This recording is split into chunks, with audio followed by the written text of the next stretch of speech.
Hello everyone, কেমন আছো তোমরা সবাই? কারা কারা চাইছো এইবার সিজনে সুন্দর করে সাজতে, তারা অবশ্যই তাড়াতাড়ি বুকিং করে নাও। আর হ্যাঁ, এগুলো হচ্ছে আমার আপকামিং যে ব্রাইডাল আছে তাদের জন্য কিছু জিনিস আমি পারচেস করেছি। আরও জিনিস বাকি আছে, তবে এগুলো আমি নাইকা থেকে পিঙ্ক সেলে অর্ডার করেছিলাম। তো জিনিসগুলো তো কি বলবো, ভালো এসছে, কিন্তু কিছু কিছু জিনিস আমার একটু কেমনই লাগলো এইবার। কারণ দেখো কি একটা প্যাকেট চলে এসেছিল প্রথমে তো আমার এই প্যাকেজিং এর মধ্যে, তারপরে এইটা আমি অর্ডার করেছিলাম। প্যাকেজিং গুলো তো একদম তুবড়ে মুবড়ে গেছিল একদম, মানে প্রোডাক্ট যে ভালো আছে এটাই আমার কপাল ভালো। দেখো এই যে একটা ব্রাশ নিয়ে নিয়েছি, একটা কাবুকি ব্রাশ, ফ্ল্যাট ব্রাশ, পিএসসি। তো ভীষণ একটা ভালো ব্রাশ, এটা আমি কাজও করেছি। তারপর নিজের জন্য নিয়ে নিয়েছিলাম এরকম একটা ফেস ওয়াশ ক্লিনজার, দেন নিয়ে নিয়েছিলাম হচ্ছে ফ্লিকার একটা ময়শ্চারাইজার।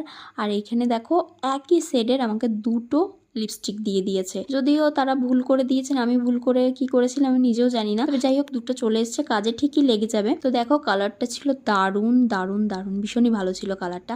আর এখানে দেখো ফ্লিকার ময়শ্চারাইজারটা তো মানে কি বলবো, ভীষণ ভালো ছিল। আর আমার এখানে দুবার করে টেক নিতে হয়েছে, কারণ আমার বর এদিকে ক্যামেরা অন করতেই ভুলে গেছে। তো দেখতেই পাচ্ছ কত দারুণ না। দেখো এই হচ্ছে আমার প্রোডাক্ট, আরো কিছু প্রোডাক্ট অর্ডার দিয়েছি, সেগুলো এসে পারেনি। তো চলো আজকের মতো এইটুকুনি, দেখা একটা নেক্সট ভিডিওতে। সবাই ভালো থেকো, সুস্থ থেকো, টাটা, বাই।